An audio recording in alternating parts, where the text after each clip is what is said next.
And with more than 20 million Americans facing the threat from what could be the strongest storm to make landfall on the East Coast in decades, President Trump started out really well today. He really did. Presidential, focused on the job at hand, the job of protecting Americans. The safety of American people is my absolute highest priority. We are sparing no expense. We are totally prepared. We're ready. We're as ready as anybody's ever been. So far, so good. But just when we all thought, hey, he's got this, the president started to talk about Hurricane Maria, the deadly storm that struck Puerto Rico last September. And it all went very, very wrong. I think Puerto Rico was incredibly successful. Puerto Rico was actually our toughest one of all because it's an island, so you can't truck things onto it, everything's by boat. And I actually think, and the governor's been very nice, and if you ask the governor, he'll tell you what a great job. I think probably the hardest one we had by far was Puerto Rico because of the island nature. And I actually think it was one of the best jobs that's ever been done with respect to what this is all about. I think that Puerto Rico was an incredible, unsung success. Texas, we have been given A-pluses for. Florida, we've been given A-pluses for. I think in a certain way, the best job we did was Puerto Rico, but nobody would understand that. He's right about that. Nobody would understand calling the disaster response in Puerto Rico a success. Nobody would understand that. An estimated 2,975 American citizens died there after Hurricane Maria. That is the most recent estimate, but the government still isn't sure exactly how many. And it's nearly a year later. Some 3.4 million residents were left without power when Maria struck. Many of them had no power for weeks of deadly heat there. Just days ago, the Government Accountability Office released a report slamming FEMA's response in Puerto Rico, saying the agency was unprepared and failed to deploy enough qualified staff.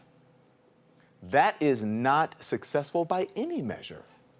And this is not the first time that this president has graded himself on a curve. I'm being generous there. Remember his visit to Puerto Rico after Hurricane Maria? There he is right there, lobbing paper towels into a crowd and then saying this. Governor, I just want to tell you that right from the beginning, this governor did not play politics. He didn't play it at all. He was saying it like it was, and he was giving us the highest grades. And I want to, on behalf of our country, I want to thank you.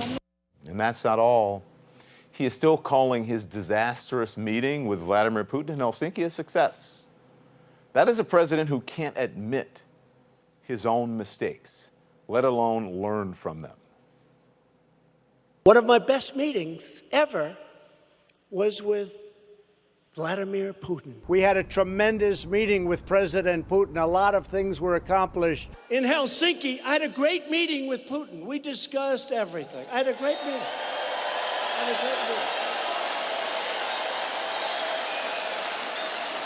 We got along really well. Your mom always said, learn from your mistakes, learn from your mistakes.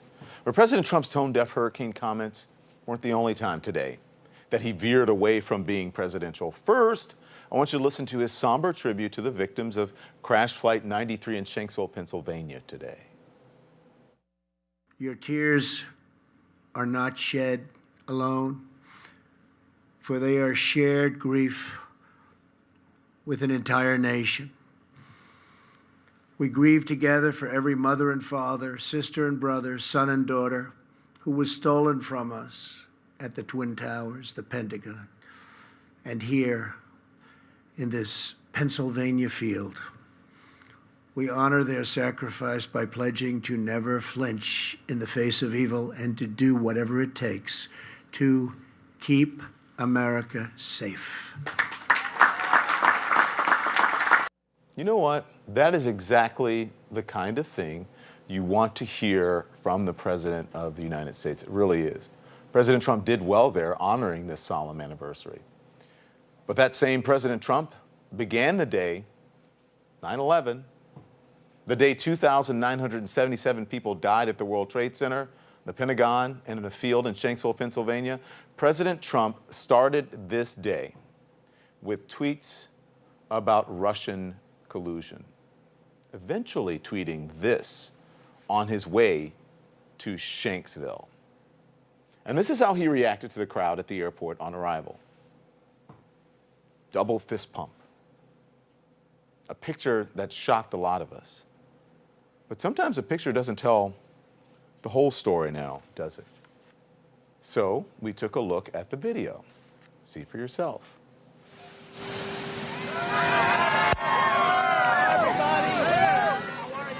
That is how the President of the United States reacted on his way to a memorial for 40 people who died when United Airlines Flight 93 slammed into the ground, after some of those passengers and crew tried to wrestle back control of the plane from the hijackers. I'm going to ask you a question. Be honest. Is that presidential? Is it? Can you imagine? Now, just imagine if you're sitting there, oh, this criticizes the president. Imagine if President Barack Obama had done that. What would you do? What would you be saying right now? How would you be reacting right now? Tan suit. And remember this. This was his tweet about 9/11. 17 years since September 11th. That was his tweet, exclamation point. Those are the thoughts of our other recent presidents right here, okay? This is the 44th president, Barack Obama, tweeting, "We will always remember everyone we lost on 9/11. Thank the first responders who keep us safe, and honor all who defend our country and the ideals that bind us together. There is nothing our resilience and resolve can't overcome, and no act of terror can ever change who we are." That was the 44th president. 43rd president, George W. Bush, who was commander-in-chief on that terrible day, tweeting simply, "This is a day I will certainly never forget. This morning, we pause to say a prayer for the lives lost." And the former president, Bill Clinton, tweeting, "Today we honor all those who lost their lives 17 years ago in New York, in Virginia, and Pennsylvania. Their loved ones and the brave first responders who risked their own lives to save others.